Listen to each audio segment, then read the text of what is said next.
I'm Kevin Behrens, and in this lecture we're going to be looking at the notion of informed consent.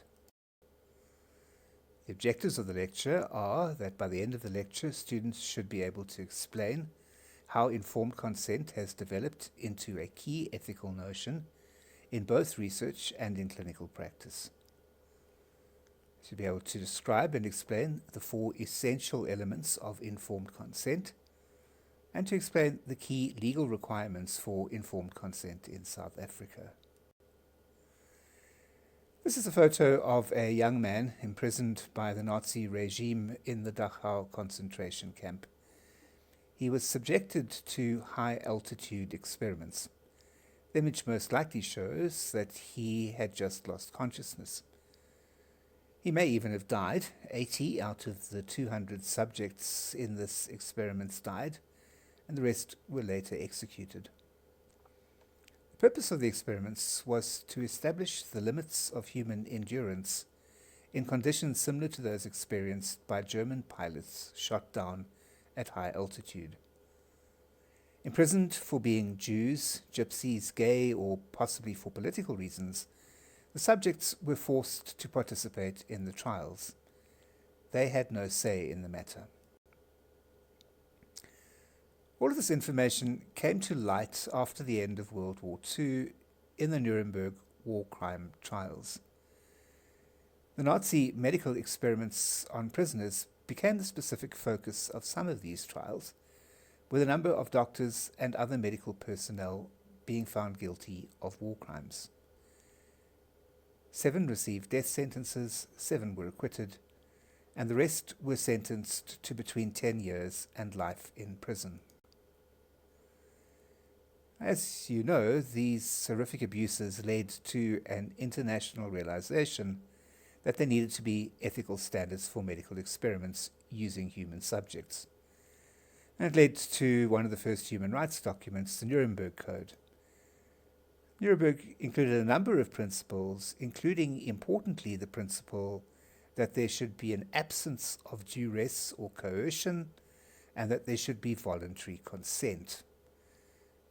With this principle of voluntary, uncoerced consent in place, research practice shifted from exploitation and coercion to voluntariness and consent.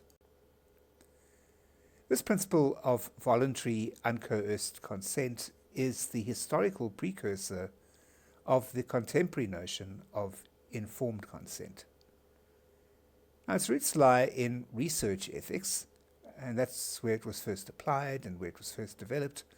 But by the mid-20th century, informed consent had become an established ethical requirement for any research involving human participants.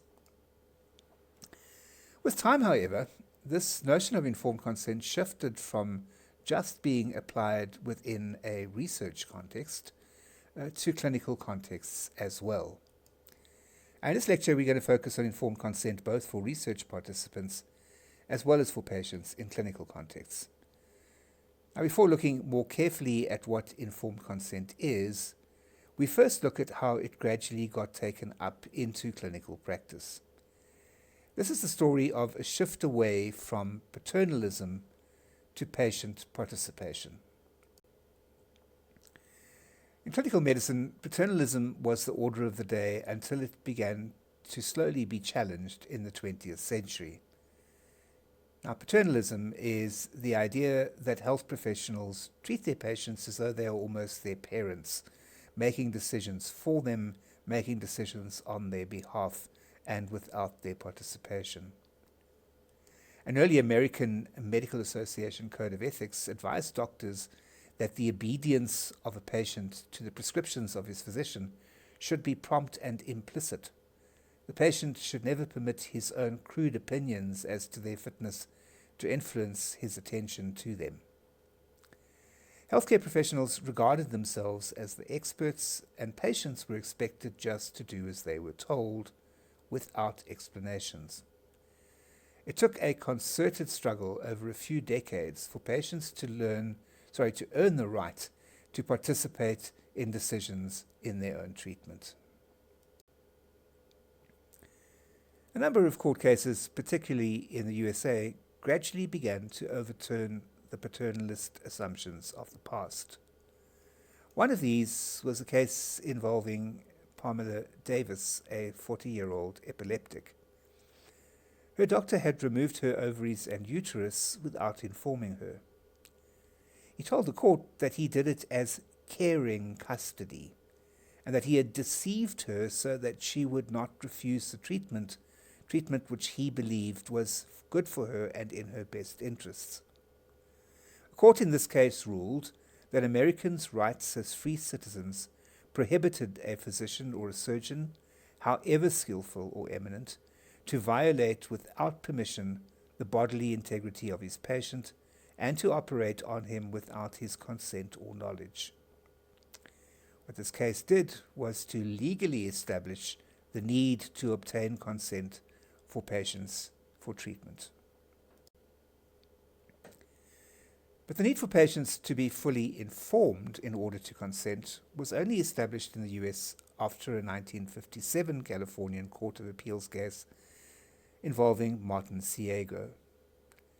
He had been left a paraplegic after a diagnostic procedure, and he sued his doctors for not warning him of what was a known serious risk associated with the procedure.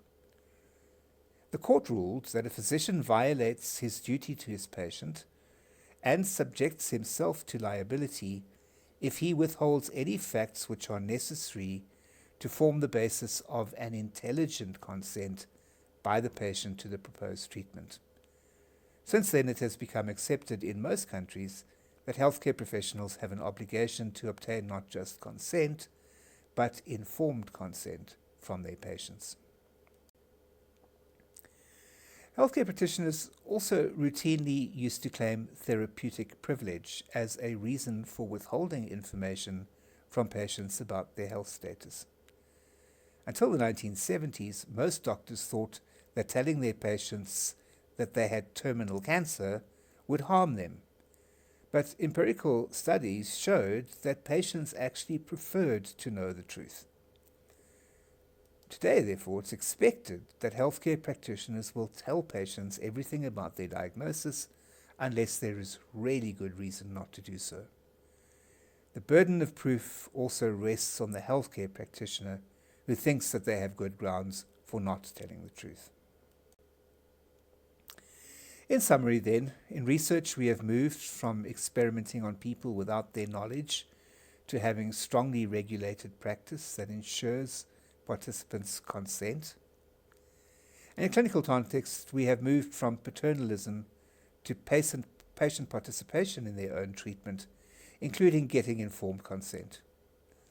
We have also moved to telling patients the truth about their condition and everything related to their condition and treatment. The standard is that it is the patient's body and life, and that they should be respected by being included in all decisions about their health and informed about all things that impact on them. That brings us to the end of Part A of this lecture on informed consent. Thank you.